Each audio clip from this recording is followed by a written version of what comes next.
Thank you very much, Stephen. Thank you very much for having us here to present today. I feel like we're in arrears.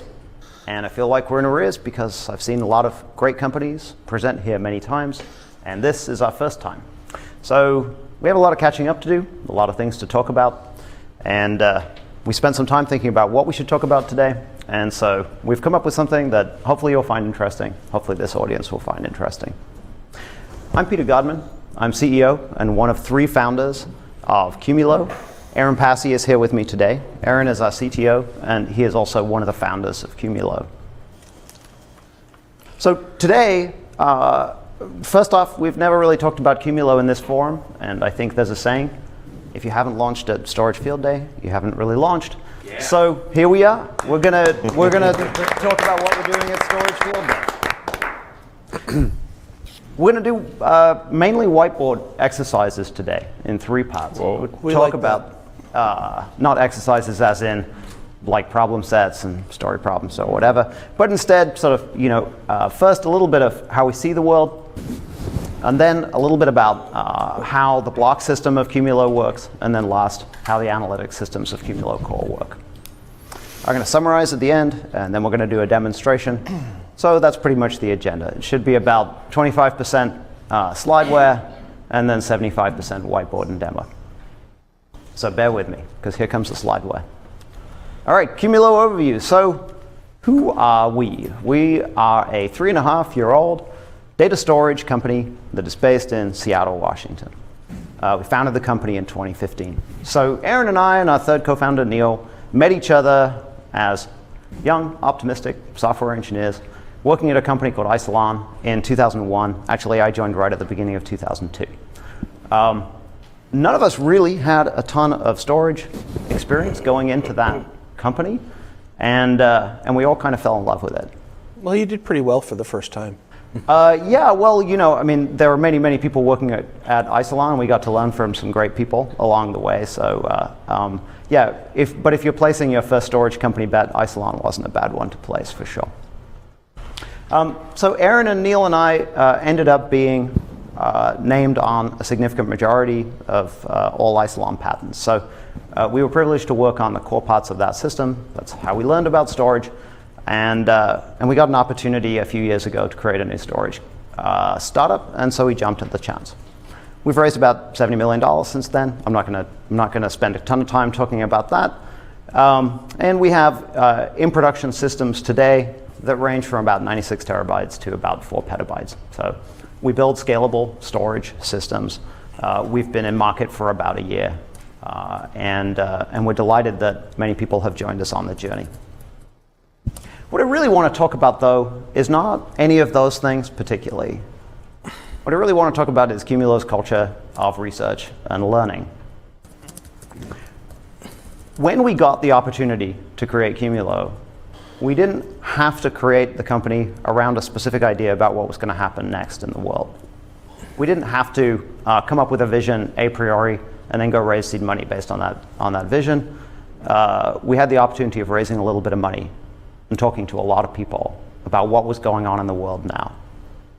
And to that end, we talked to about 600 end users of, and deployers of, and purchasers of data storage, particularly data storage at large scale, and tried to learn about the problems that people were actually the problems people were actually having versus the problems that we thought people were going to be having. Now, here's what we learned. We're living in a virtual world.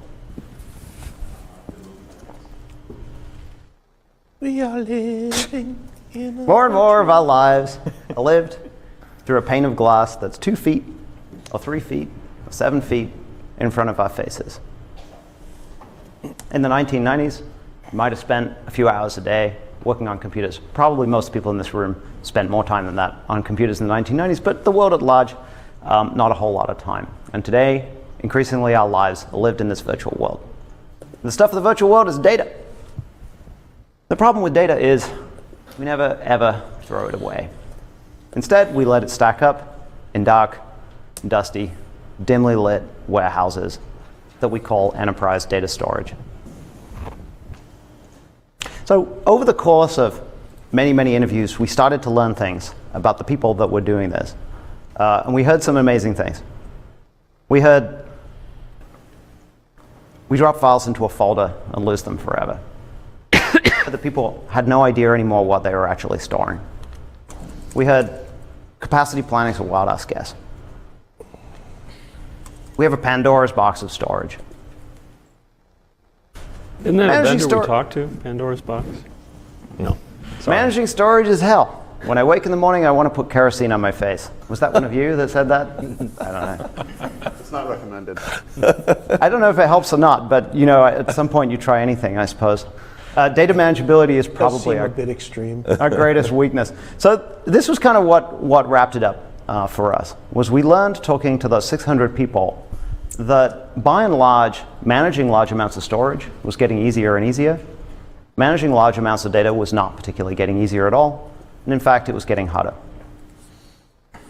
So the way we came to see the world was this. These axes are very hard to see. So this is a quintessential up and to the right slide. Good news. Except the problem is this axis is labeled administrative overhead, the y-axis, and the x-axis is scale of storage.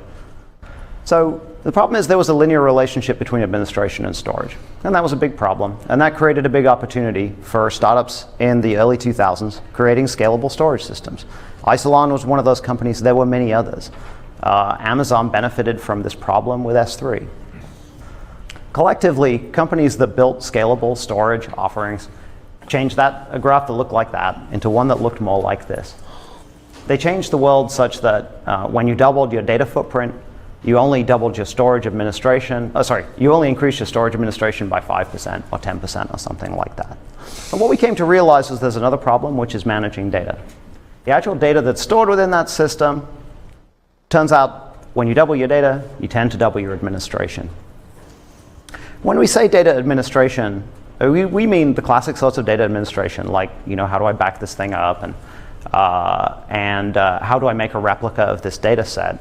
We also mean answering questions about data. What we found was that people were spending increasing amounts of time answering questions about data sets. What data do I actually have? How's that data set growing over time? What's the breakdown in capacity utilization between different file types or different users, and how's that changing over time? What of this stuff do I need to back up? What of this stuff could I archive? These questions turned out to be really, really difficult. And those questions are difficult when you have 10 million files, because you have to scan through all of the files typically and go write some software to figure it out. And those problems become really, really difficult when you have 100 million files, and they become more or less intractable when you have 1 billion or 10 billion or 100 billion files. So answering questions about the data sets themselves, for now, is largely intractable, unless possibly you find a piece of software that'll do it for you. Most of that software doesn't really work at the very largest scales, or if you write systems to do it for yourself. So that's what we learned. And what we decided to do was basically do two really simple things. Build invisible storage that makes data visible. So invisible storage, I know all of you, and I certainly have spent a lot of time in data centers. Storage isn't literally invisible, but it can be figuratively invisible. When you pick up your cell phone and you place a call to your friend, you don't expect to know about the switches and the cell phone towers and all of the software that your provider wrote to make that call happen. And in fact, when you do know about all of those things, by definition, it's because you are having a problem. When you as an end user know about how fast your storage is, it almost always is because it's too slow. Users very quickly forget things being fast, but they'll always notice when things are slow. However, if you give them fast, they will never accept what you used to. You will give never them go again. back to slow again. Exactly. Right. So you can ratchet forward. Don't let them see. Don't let them see Puri. They'll never go back to the farm. Right. Fast becomes slow. Yeah. Great point. So when infrastructure is visible, it's a problem. I think we all want invisible infrastructure. We want it to scale indefinitely. We don't want to know that we're out of space, etc. A lot of the things that are most compelling about modern infrastructure are the removal of visibility from the equation. But meanwhile, data is the thing that has value. We who make data storage are kind of privileged to build safes, but the safes are used to store people's money. And we should never kid ourselves that when people use our products, what they really care about is the money that's inside the safe, not the safe.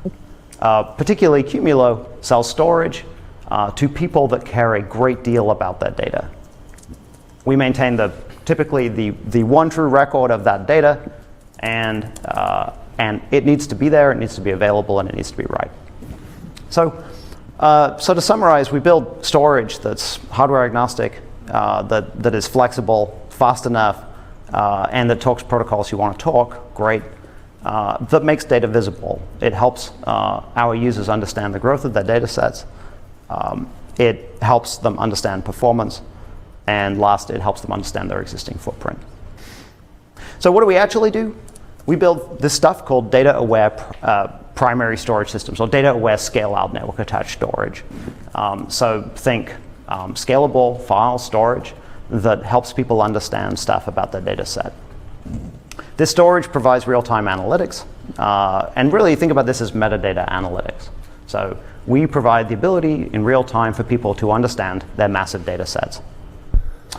We typically sell systems into what we would call commercial high-performance computing use cases. Think media and entertainment and oil and gas, and also just to large-scale unstructured data applications. Think about this as what some people call big data. What we do that's different and interesting is, first, we build this system so that analytics are built into it. Second, we've built an architecture from the ground up to build scalable file storage using no pieces of proprietary hardware whatsoever. There's no NVRAM in our system. There's no InfiniBand in our system. Thank you, thank you. We could sketch out the BOM for our system on a napkin, and you could go buy something that matches that thing, and the system would work.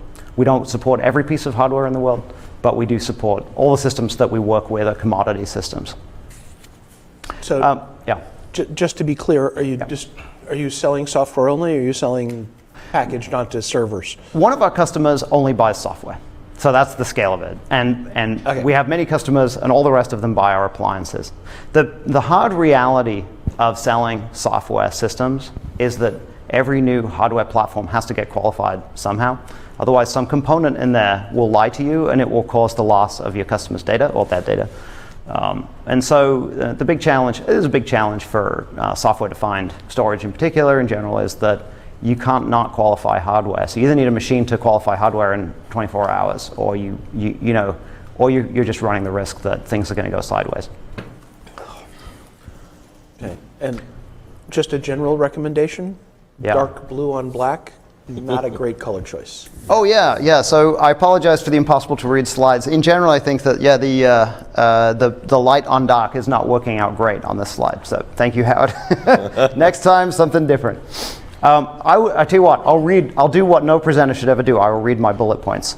Oh, no, I can read them. All right. It's just a little bit of work, Okay. Bifocals and everything. Yeah, that color choice is hard for me as well.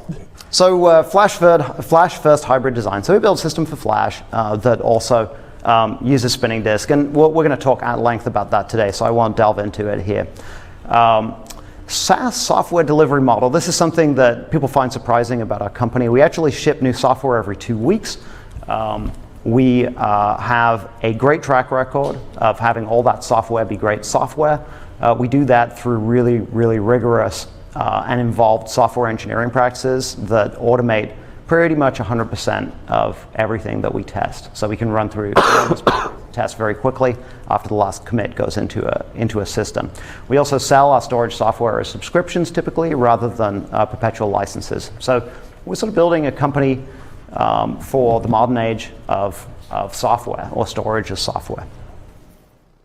No compromise storage.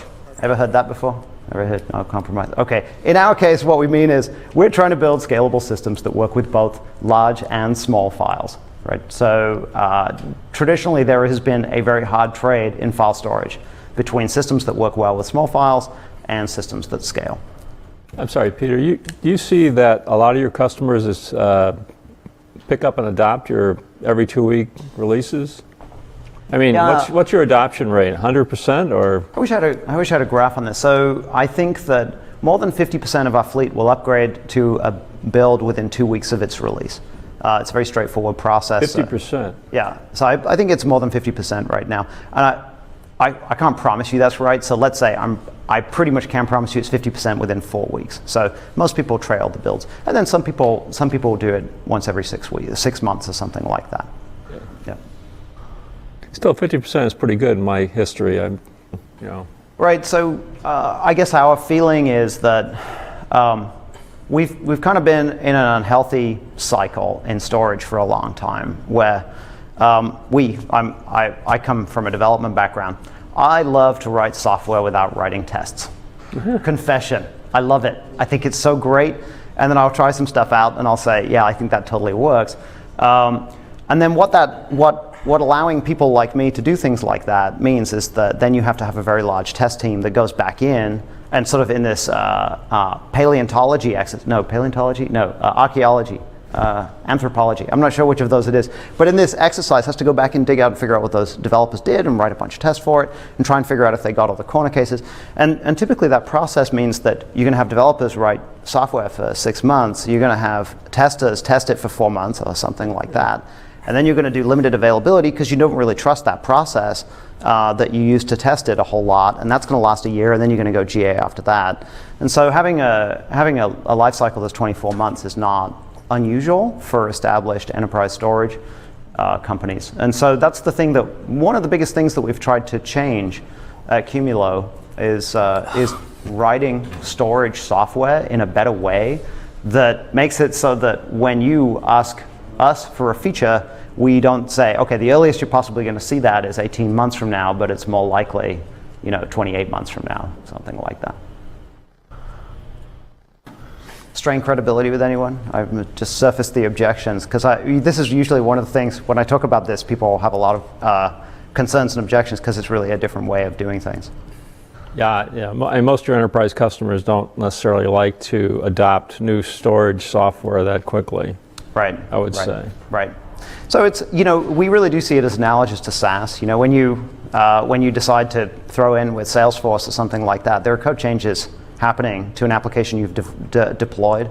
And, you see the screen that says there'll be a maintenance window at this time. And I believe that that's typically them upgrading software. So I think enterprises are getting more okay with this. Well, but I agree, it's still very conservative. There's a difference between the business unit in the enterprise accepting that from Salesforce. Yeah. And the business unit in the enterprise accepting that from the IT guy. Right. That's right. And then the IT guy accepting it from you. From us, yeah. Right. Each is another level of I don't trust you. Right. That's right. That's right. What percentage of these customers who are updating that quickly are providers themselves? Because your subscription model makes you attractive to people who get money in by the month so they can send money out by the month instead of CapEx. We don't focus on service providers at all. So our typical customer will be a line of business user for an organization where that line of business is the main focus of that organization. So think an animation studio. So you're M&A and oil and gas and that's kind of the usual suspects. That's right. Okay. So it'll be the main event for an organization. The IT that we provide is for that main event. It's not a back office function. It's not a sort of tracking and accounting. It's not any sort of supporting system. It is the system. Your systems are producing the product, not running the ERP. That's right. That's right. Yep. So the last thing that we do that's kind of different is we saw that there's a move for people to want programmable infrastructure. People don't talk about this every day, but one of the coolest things about S3, and in fact all of AWS, is it's a piece of infrastructure that you can program. It's got a REST API, you can configure anything about it, and in fact in the very early days that was all you could do, right, was use the API. And this occurred to us to be, if we weren't doing this at this point, we would be seriously on the wrong side of a wave. So we committed early on to have everything that is configurable about our product be run through a REST API, which is 100% public and self-documenting. So the entire product is programmable, all of the control plane, all of the data plane, etc. A few words about what we actually sell. We sell two different types of appliances. We sell software mainly, but we bundle it in pre-qualified appliances. One of them is a 1U based system that has about 24 raw terabytes of storage in it. Minimum configurations of 4 nodes. Aaron's going to talk about that today. We also sell a high density node, which is a 208 terabytes raw 4U based system. So these two different solutions that we sell. We pride ourselves on. Excuse me. Sorry. Can you go back to the previous slide? This one? No, the appliances. Yep. So the 4U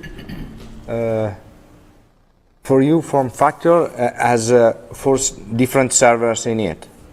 4 different nodes. No, I'm sorry, it doesn't. It's just a single motherboard, single CPU, okay. 4U, stuffed with drives in the front and back.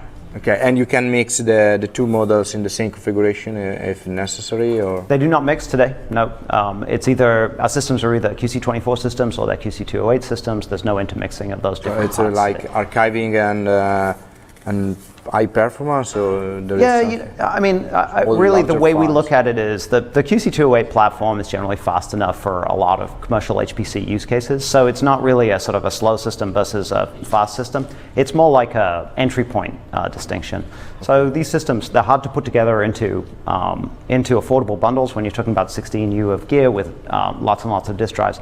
So we have a system that you can get started with for right around $50,000, and then the QC208 systems are significantly more expensive than that. So it's really about entry point in the market more than it is about the performance profile of the individual system. Now that said, on a dollar for dollar basis, the QC24 outperforms the QC208, and so when we're deciding should we apply the QC24 in this situation, 208, there sometimes we do large systems of 24 in order to hit a performance objective. Okay. Thank you. We pride ourselves on the way we approach customer success. We approach that like a SaaS company rather than a traditional infrastructure company. And what I mean by that is, so first off, the way we build the support function is all of our support managers have a background in deploying large-scale file stores, one form or another. So we have a limited number of these people. When our customers call us, they end up speaking directly with one of those people. And typically, they speak with the same person all the time. So we really get to provide a white glove support experience. So people usually ask, in response to that, how are you ever going to scale that, or how does that work? So we build a lot of things into the product that help us make that work. The first is we build cloud-based monitoring directly into the product so that we can detect from Qumulo HQ whether something's going wrong with a node in the field, or when someone's having a problem, allows us to diagnose what's going on pretty quickly.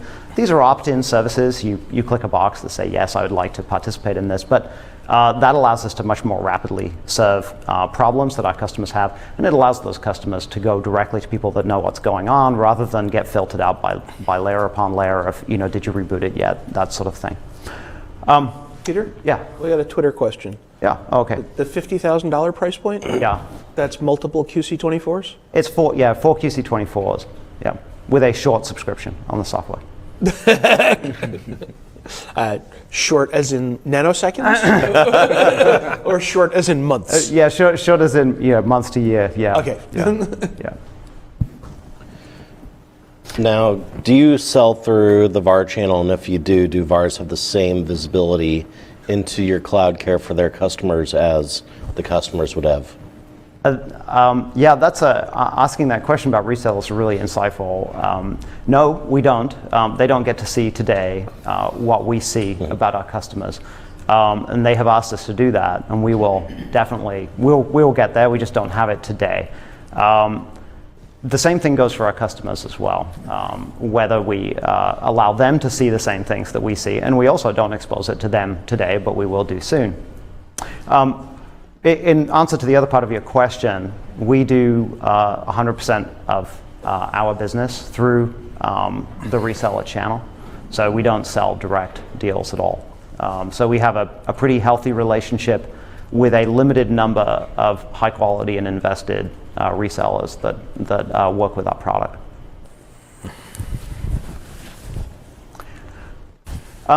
I missed one thing here. So we also have a community for extensions to our product based on our REST API as well. So we try to create community around as many parts of the product as we possibly can. And we feel that this will allow us to continue to provide the best possible customer service experience without it destroying the economics of our business. I'll just summarize by saying that there are a lot of things changing in enterprise data storage, and we're going to talk about some of those today. We see a shift of hardware-based systems to software-based systems, and an increasing commoditization of the hardware platform.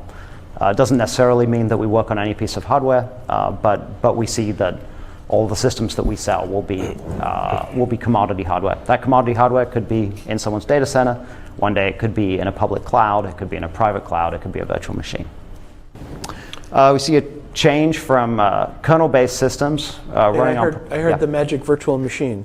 Yeah, I'll show you a demo So today. you're giving us all a small, short subscription so we can play with it in our Oh, home for labs? sure. Yeah. We do. I think we require an NDA or something for that, but we are happy to share virtual machines, and I'll show you a demo today that's based on a virtual machine. What happens to the customer's data when the subscription runs out? Yeah, great business question. So.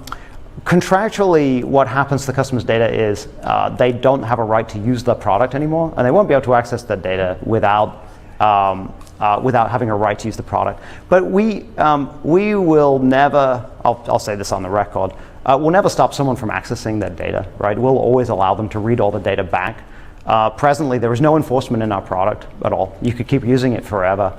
At some point, we might say, okay, look, the license is expired. We're going to send you a warning saying, you can't grow more than another 5%, and on this date, we're going to stop you from writing to the system or something like that. I mean, it is a software subscription. You can't allow it to go on forever if someone isn't paying. But on the other hand, we understand that there are a whole bunch of very complicated in-company reasons why things can lapse and whatever, and so we'll always work. You reserve the right to have your lawyers send them a nasty letter. Something like that, yes. That's right. That's right. We sell big systems, and people spend a lot of money on these systems. That is a much more sacred trust than a contract. I guess I would say this is a bigger deal than a contract. The kind of people you're selling to, they get the nasty letter from the lawyer and they go, okay, pay the bill, or evacuate it. Yeah. It's just. People who are spending hundreds of thousands of dollars on systems I've aren't the ones who are definitely seen otherwise when there's a disconnect between accounts payable and the IT staff. Yeah. So Right. That's our people can't do what we tell them is a problem everyone's had. No, I think that the way I think about it is, in the end, we're a startup and we're a company that cares a great deal about our customers. If someone isn't paying, it's because either A, they don't like the product and it's not working for them, in which case they probably shouldn't pay. We shouldn't take money in situations where people hate the product, or separately, that company is in dire straits and you always want to work with your customers to make sure you're not compounding a problem that they already have. So the 50K subscription minimum is a 4 QC2 24 nodes? QC24s, yeah. Yeah. And the product uses a mirroring for data protection? Yes. Yeah, we're going to get into, Aaron's going to talk about that in detail. Yeah. Shift from proprietary operating systems and modifications to kernels to probably Linux-based, more or less everything in the future, user mode systems. So we built a user mode system that, in theory, allows us to operate inside a Docker container. I don't think we've ever tried that yet. So beyond just the regular deployment vehicles, we should be able to exist inside a Docker container as well. Switch from pure spinning disk systems to hybrid systems for folks that are storing enormous amounts of data. We'll talk in a little bit about why we see disk continuing for a significant amount of time in the markets that we serve. And a switch in focus from petabytes of data to billions of files or objects. So problem used to be about how do I build a bucket big enough for all of this data, and we see the problem increasingly being how do I manage all of the stuff that's in this gigantic bucket, and consequently a switch from storage management to data management.